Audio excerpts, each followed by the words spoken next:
Hey everyone, welcome to my channel.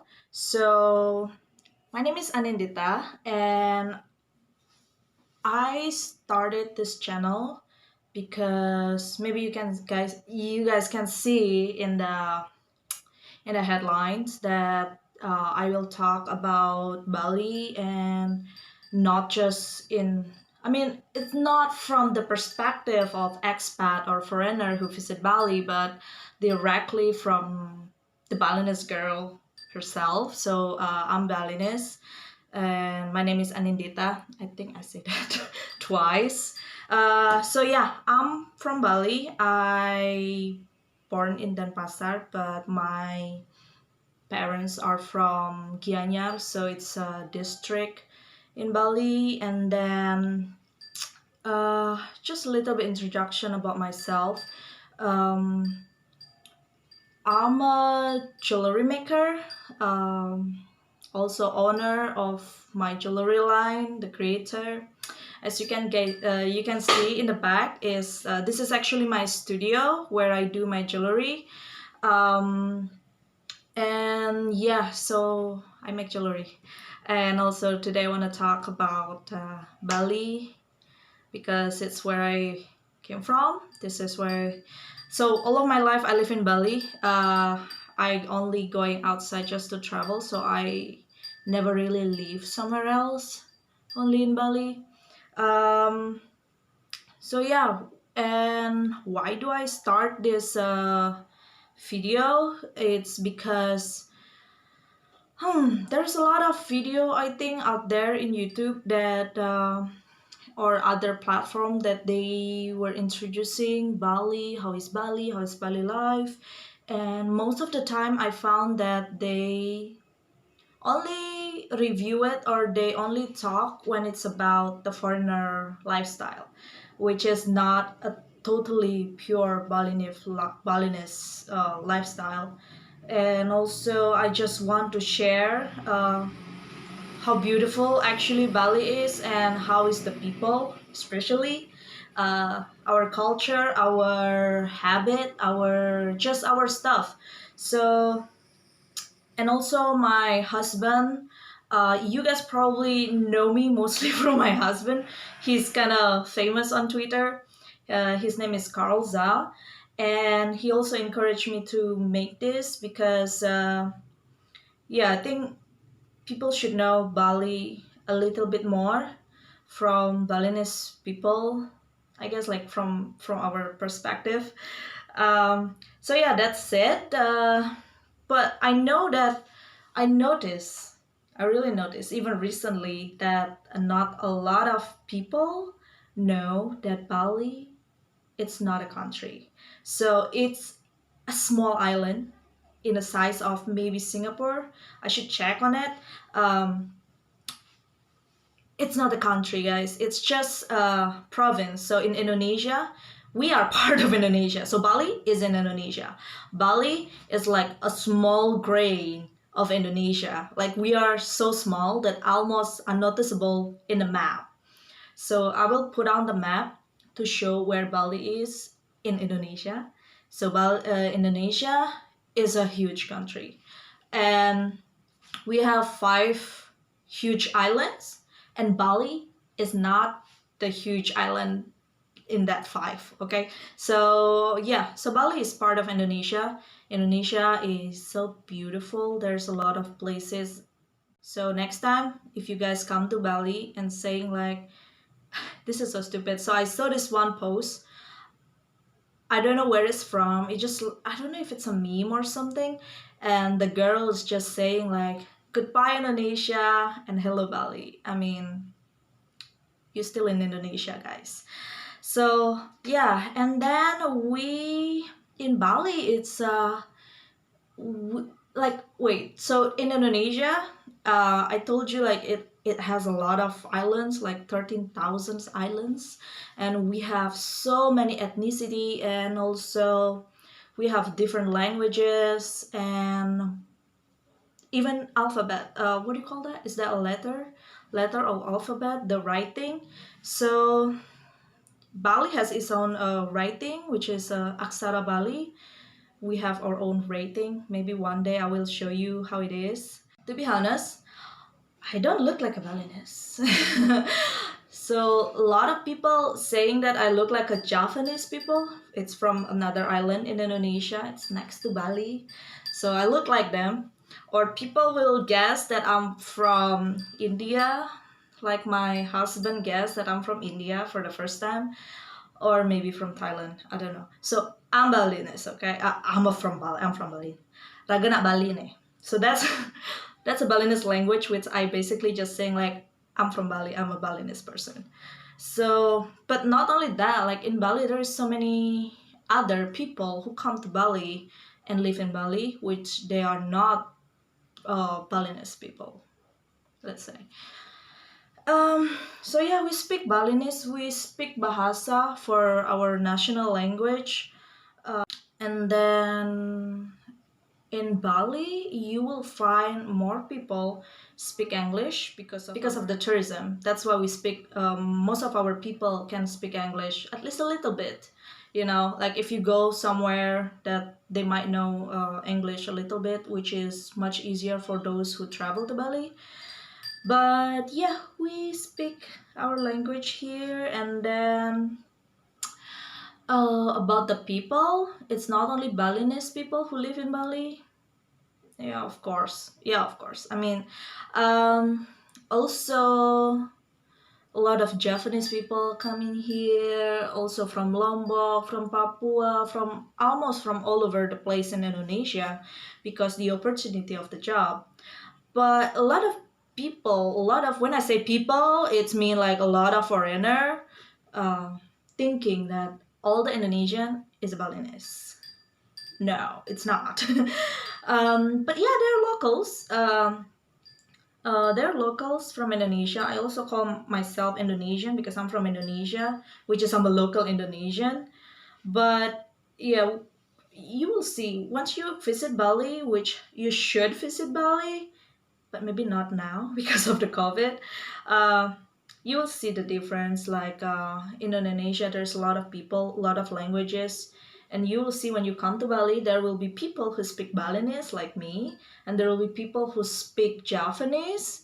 This will speak Maduranese. I think that's how we call it, and some will speak Sunda. So yeah, in Indonesia, it's so many languages. You will not believe. So we don't only speak one language. Um, and then what else? Mm, yeah, the tourism. That's what's make Bali is Bali right now. I want to talk about this a little bit. That our tourism now is almost we can say dead, like dead.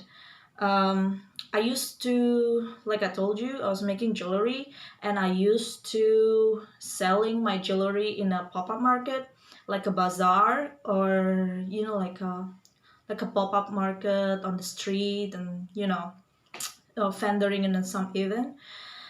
So before the COVID, I used to sell my stuff in Seminyak. So Seminyak is one of the famous touristy area in Bali. It has a beautiful, beautiful beach that you can just walk, and it's like a long beach which you can just enjoy sunset and stuff. I used to sell my jewelry there. It was amazing. Like it was amazing. There's so many people, and some like it was like so many people there that you cannot even count when you're going on the beach. Like the beach is packed. But now the COVID hit, and it was like the beach is just for yourself. You can just see only like 10 people, maybe less, because there's no tourists. What I was about to say again? So, oh yeah, but the tourism. I'm sorry, guys. It's just my first time. Um, yeah. So the tourism back then, the tourism was so good that most of the people are working in the tourism industry. So back when I was choosing where I want to continue on my study after I graduate high school, my parents was asking me where I would like to go. And like a little thing about me is I came from a family of teacher, a lecturer. Actually, my father is a lecturer in the Institute of Art in Denpasar. So he do sculpture, and my mom do. She graduated in the linguistic in the old Japanese language. So that's a different thing, a different language that we don't even use now. Uh, so yeah, she graduated from that. But yeah, and then they asking me like, okay, so what you wanna do? I was in my head. I was like, I just wanna do fashion designer. That's what I was thinking. And then they don't like it. Like they don't like it what I was with my answer. So I went to interior design. But before that, a lot of my relatives from my father's side, so my father's side of family, all of them are working in a touristic area, in the touristic field, which they work in a hotel, they work in a restaurant, they do, they went to a cruise ship, those people who's sailing aboard. And then they work in a hospitality, basically for all the tourists. They work in a cafe, blah, blah, blah. So they were like, "Oh, your English is good. You have a good English. You can speak. You can make more money in the touristic field." And they encouraged me to go to study there. But my real passion is in jewelry and fashion, which now I kind of like so grateful that I don't take their suggestion, because now the tourism is fucked up. I'm sorry, guys, but yeah, it's it's really bad. It's really bad. Like I told you, Seminyak was so crowded, and now it's like a ghost town. Like we have a villa in Seminyak. It's only 1 minute walk to the beach, like literally 1 minute walk to the sand. Nobody lived there. Like there's nobody like in that area. It's totally empty, which is sad. And imagine those people now already 1.5 year not having any income, no tourists. All the big hotel are closed down. Even some of them are went bankrupt, and that's so sad. But back then, let's talk about back then when the tourist is still lit. When the tourist is still lit and there's still a lot of tourists coming, we see foreigners different ways than what you guys think. Maybe some of you already know that uh, if you did came to Bali as a tourist, you might feel, or it might happen that you get scammed, or maybe you feel that you get bribed, or you just being a tourist that people charge you extra. Well, actually, yes. Yes, yes. We did that, honestly. Yes, there's a lot of people in Bali who did that, like giving you a bullet price. That's how we call it. Actually, the term of bule is it's not a harsh term, it's just the way we call it. But most people in Bali, honestly, even the older people and the tour guide, we prefer to call foreigner tamu or tamiu in Bali. It's mean guest. But I don't know why. A lot of people from outside Bali, we call them, oh, bule, bule. That's how we call foreigner, okay? But only white people. Okay, I'm sorry. So this is the thing. This is the funny thing about Indonesia when we see colors. So we call the white people. Your when you have a white skin, blue eyes, blonde hair, we call them oh bule. But when we see a foreigner which come mostly maybe they come from America or African, we'll say like orang hitam. It's like, well, orang hitam is mean like black people. Hitam is black, and orang is mean a person. And when they see Asian people, sometimes Chinese, they will not. Most of us will not think that they are foreigner at all, because we have Chinese Indonesian people which they're Chinese in ethnicity, and also we have Japanese and stuff. So that's how we see foreigner here a little bit. Let me tell you, and we did charge different prices for you guys because you are foreigner. Deal with it. And I bet other places also did that, even if I can tell. And to be honest, other places in Indonesia, a lot of those area did not charge like bully price or foreigner price. They only charge one flat rate, and locals foreigner has the same price. But in Bali, a lot of people have that price. So that's one thing that you need to know, and please don't be too upset because you are not locals. Hard to believe, yeah? Yeah, I know. I said that because I don't know where is it from. Like we need to charge locals like a local price, and then the foreigner, let's say the bullet price, or you will, you know, like you mark up your price like 5-6 times, maybe 10 times. Because yeah, I have a, what do you call it, like experience working in a gallery, a huge one, biggest gallery in Seminyak. And you know what, like people who get us, you people who went to that area to Seminyak is people who has money.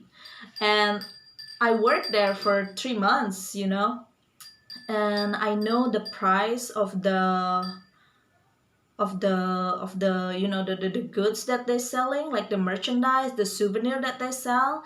It's only like $1, $2, you know, like 20,000 rupiah or like 50,000 rupiah, and they can selling it for like 200,000 rupiah, which is can be like how much is it, like $18 sometimes, you know, like let's say a painting, uh if you are local and you go shopping in a local place, like a local artisan, maybe you pay like 5 million rupiah, which is like 35 no $350, and then they can sell it for like $100, maybe $350. So that's the price, and people buy. That's the thing, just because people buy it. Even like, okay, let's leave the big gallery. Just if you come to Bali, if you go to maybe the one that has a lot of ladies on the beach is the one in Kuta and also in the Seminyak. They sell bracelet, and after that, you know, the sarung, the clothes, and then they will give you prices, different prices. So first they will say like for one small bracelet, let me show you. Where is my bracelet? Okay, let's say like this kind of bracelet. This is from wood, which I will not tell you guys how much it costs to make this, but let's say like this. So they will have a lot of bracelet, something like this, and first they will say like, oh come on beautiful, buy this, it's only like 250 rupiah, 250,000 rupiah, which is, how much is it, like $20, $20, yeah. If you come from US or from Europe, who has of course like a higher income from Indonesia, maybe you were thinking that this is cheap, $250. But yeah, just because you earn more, you can afford it. And that's one of the reasons why we have the bullet price and also the local price. So don't be too upset, please. If you're mad at me, it's okay. I get it. Of course I get it. So yeah, so that's how we have that bullet price. And then that's also one of the reason, because what we do is like mark up the price so high. That's why you will see so rare Balinese people or Indonesian people go abroad, like going outside, like traveling, because in my head, like in our head, oh, I'm a tourist, they will charge me more, so I need to have a lot of money. Like I really need to have a lot of money to, you know, buy souvenir for my family and stuff. So that's That's the reason why you will see not much people from Bali or Indonesia out there. Even if you do so, they must be come from a rich family or have a good education and get a good job. You know why? Because Balinese people or Indonesian people in general, I cannot say all of them, but in general, um, even if we are poor in our country, at least we have place a good place to stay and we can afford what we want. Not like when we go outside and the price is so high and they might charge us with the bullet price, with the foreigner price. um, so yeah, and also like how to say, like people in Bali like me, um, we just when we go outside like a tourist, we want to be the king and the queen, which like what I mean is we want to be comfortable. So you will see so rare Indonesian people hitchhiking on the street, because for us it's just like, why you do that outside our country? You will like, you make our country or our where you are from look so bad that you doing this kind of thing. We have that kind of mindset, some of us, most of us, let's say, at least in my family. And also I know like a lot of my friends also thinking the same. So yeah, I think I'm rambling too much, I'm sorry. So that's how we see our you people, guys. Like, you might heard the news few years ago when a lot of foreigner, I'm sorry again, mostly white people, are stuck in Bali and they need to they I mean like they out of money. They cannot You cannot work in Indonesia except you have a business visa. And if you do work and earn money, you basically violated your stay permit. And yeah, a lot of people ran out of money in Bali. I don't know what was happening. Maybe they get robbed or something happened, or they get drunk and suddenly spend all of their savings just to buy a statue. Happens before in my gallery, like a drunk Australian guy come and buy a 60 million rupiah statue and then come back next morning saying like, I'm sorry, I was drunk, I want a refund. So that thing happened. So yeah, what was it before again? I lost my my thought for a second. Yeah, so we like to have a comfort before you going outside of our beautiful, nice place called Bali. So we don't do hijacking that much. Even if you see, so it's kind of shame. You can ask your other Indonesian friends, maybe if you have one. We never do that. Like doing this, it's been all days, like all days when cars only one or two in the area. That's when the last time we do it. And even now, only some travelers do that, like a young travelers who basically, yeah.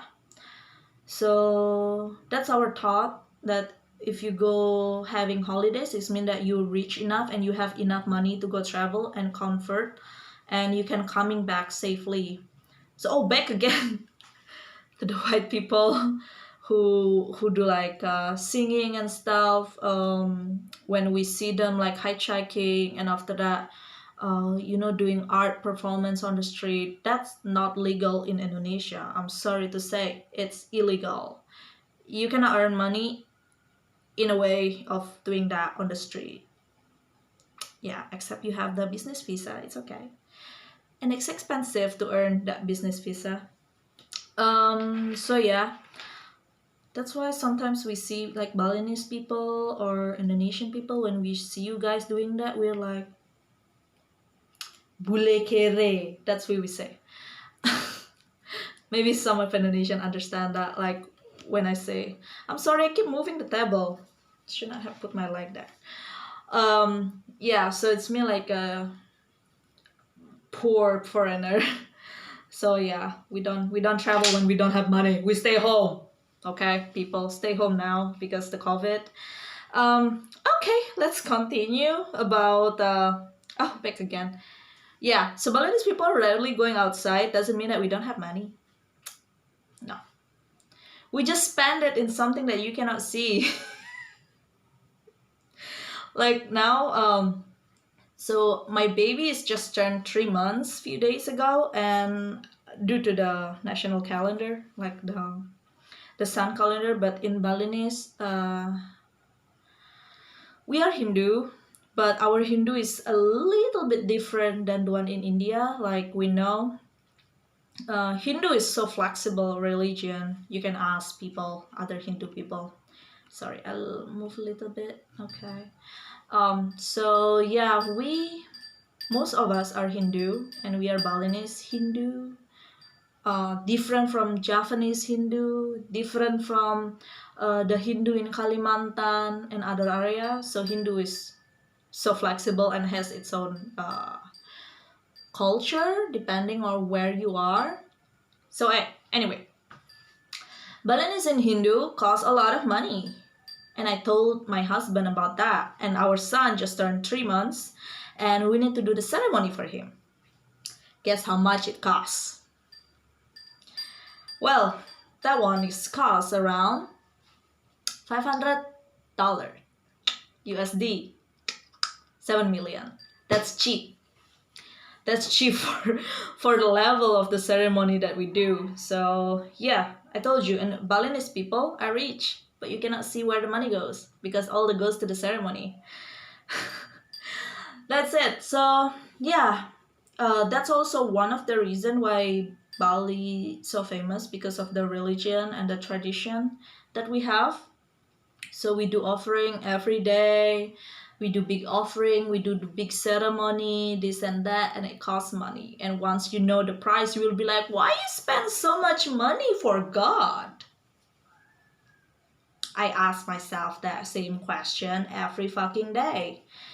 But that's our religion. Like, that's our culture. And even if I'm not 100% agree with that, I just need to do it because I'm here. That's what I told Carl. Like, I told you, when you agree that our son will be a Hindu, you have to you need to spend a lot of money for him, for the ceremony. So, yeah. But not only that, like in Bali, we have, like, you know what? In Bali, in Indonesia, racism towards religion or ethnicity, it's not like what you guys have maybe in the Western countries. We respect other people's religion, we respect their ethnicity, even if they look different, they speak different, we don't judge them. So yeah, in Bali there's not only Balinese Hindu, we also have brother and sister from Christian, we have from Catholic, we have from Muslim, and we live in harmony. Believe me, even like some people, like my friend, they came from Java, they came from Kalimantan, they told me that, wow, in Bali, the tolerance, so good. Like, we just respect you guys. Like, one day, there is, in Bali, we have a holiday called Nyepi Day, which literally is translated to a silent day, where when they don't turn on the light, they don't turn on the noises, like no noises, you're not going out, no fire, no music, no loud music, you're not going out at all, like no, except for emergency. So at that night, it will be beautiful star. And I told you, like, no music, no sound, like no people going out. But also at that day, it's also an exact day where there is a Muslim, I think it was a Muslim holiday. I totally forgot which one is that. And the Muslim community in Bali need to go out to pray in the mosque. And like, the thing is, Balinese people, we respect other people as long as you guys respect us. So there's agreement where, usually like Muslim people, they have that loudspeaker, like singing their own prayer, or yeah, like this prayer in the mosque. So they agree that you guys, the Muslim people who want to go pray in the mosque, you can go, but without a motorbike, you can just walk to your nearest mosque where you pray, and no loudspeaker.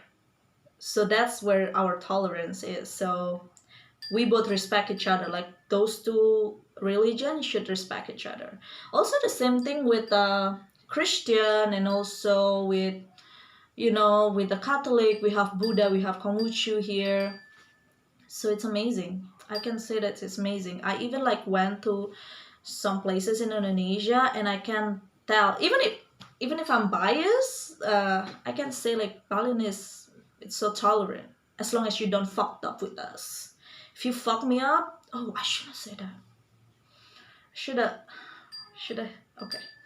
Anyway, so if you don't screw up with us, we don't do anything to you. So as long as you respect me, I respect you. That's basically our rule. I need to stop a little bit. My baby is crying. Okay, I'm back. I'm sorry. I need to feed my baby. So yeah, what I was talking about.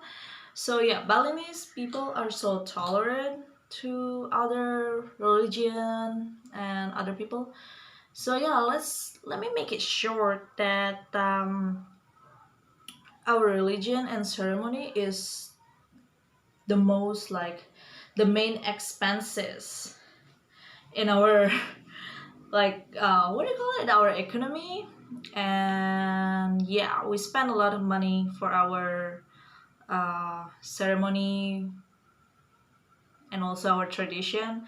Like our religion and tradition is two different things. We might have a same religion as the one Hindu in Java and also in Kalimantan. Maybe in India it's just a different practice. So it's not like a Muslim who do the praying like the same praying as people in Arab. Um, and then yeah, we spend a lot of money there. And oh yeah, let me give a quick tip. If you dating a Balinese right now, either if it's a girl, like you have a girlfriend, like a Balinese girlfriend or a boyfriend, uh, because we going to the temple, like I mean, before COVID, we always going to the temple. Even if after COVID, we have that once holiday that we always do is Galungan in Kuningan. So it's every 6 months when you gather with your family, and praying, and you do some like feast.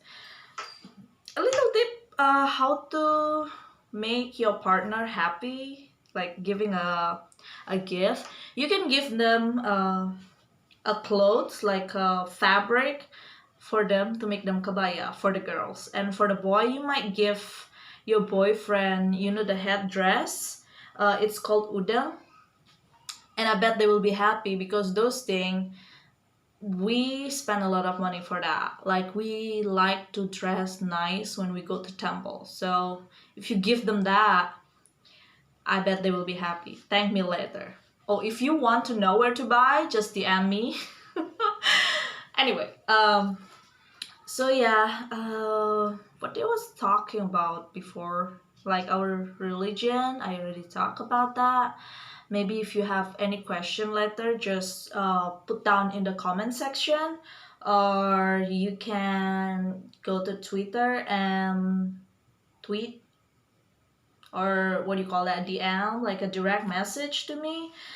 uh any question, any suggestion, or if you want to argue with me, you want to fight, having an argument, have a fight, it's okay. Maybe if I don't have something else to do, I will fight you. So yeah, maybe next time we talk about something specific, maybe about some kind of event. Maybe we can talk about um I don't know, one kind of tradition. Maybe we have so many different tradition that we do, which is crazy, including black magic, if you believe that. Also, the spirit, something dark. I can talk about that too. Or maybe if you want me to talk about just a regular life, like how is the condition here, or how you go through life, how you treat foreigner, how the local is, or I don't know.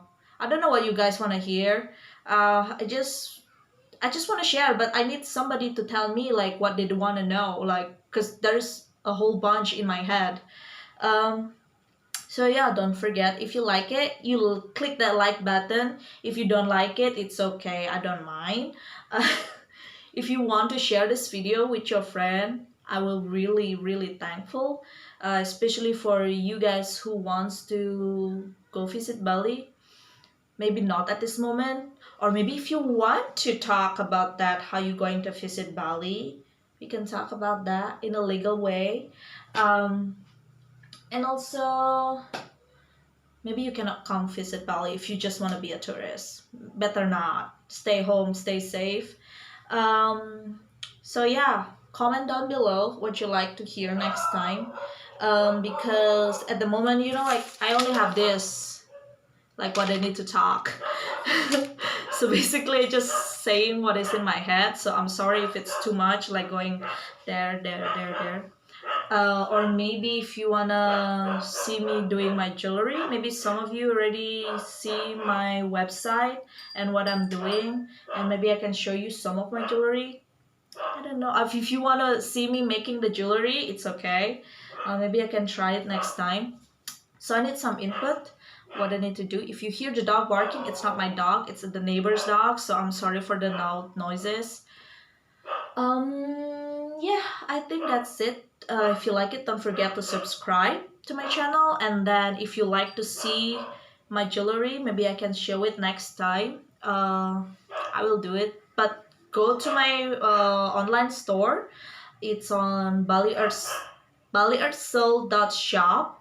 I will link down below, and also maybe you can check my Instagram. You can I will leave my Twitter handle down there, so you can reach me if you have any question. I think, yeah, maybe you will put some comment there. I will read it. And also thank you so much for listening, and thank you for the patience, because I know I feel that myself rambling too much, like going up and down, and maybe I left some story not finished. And yeah, I'm really sorry about that, because I forgot what I was talking. Actually, today I was so tired, but because I was doing a lot of stuff. See, I was about to end this video and I start talking again. So yeah, I was doing a lot of stuff today. So happy and so excited that I finally did this. Like I make the video about Bali. So yeah, I love my Bali island, and I love our people. Even if some of them are sucks, that's people. I understand. You cannot get all the good things. Anyway, thank you so much for listening, and see you again next time. Bye.